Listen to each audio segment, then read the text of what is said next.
Assalamu alaikum students, I Professor Muhammad Numan Faisal welcome you people with another lecture of vocabulary and that is UHS vocabulary। और हमारा ये जो आज का word है alphabet है that is E। तो E के वर्ड स्टार्ट होते हैं जी 238 से। इफ़ेक्ट, आपको पता है जी ये एक नाउन है जिसका मीनिंग नतीजा, असर, इंजाम का होता है। A change that results from something is done और हैपन्स। गौर करें, इसका मीनिंग सिर्फ असर नहीं होता, इसका मीनिंग एक नतीजा भी हो सकता है, एक रिजल्ट भी हो सकता है, एन इवेंट कंडीशन और state of affairs that is produced by a cause. अच्छा, इफेक्ट एक नाउन है लेकिन एज अ वर्ब भी इसका एक मीनिंग होता है, वो होता है क्रिएट करना।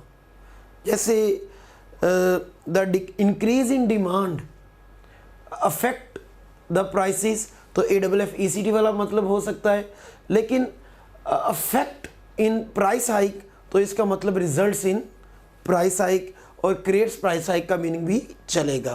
तो इन्फ्लुएंस, इंप्रेशन, रिजल्ट, अ मैथ, backwash, can, affirms, chain reaction, that is effect. Next move करते हैं स्टूडेंट्स, इफेक्टर्स। इफेक्टर्स जो असरअंदाज हो रहे हैं, अ बॉडी पार्ट और cell that reacts to a stimulus in a particular way. तो वो जो किसी बॉडी का जो पार्ट है जो किसी स्टिमुलस में, किसी आप यूँ कह लें कि इम्पल्स के रिस्पॉन्स में रिएक्ट करता है, वो क्या है जी? वो इफेक्टर्स है, जो इफेक्ट होकर रिएक्ट कर रहा है।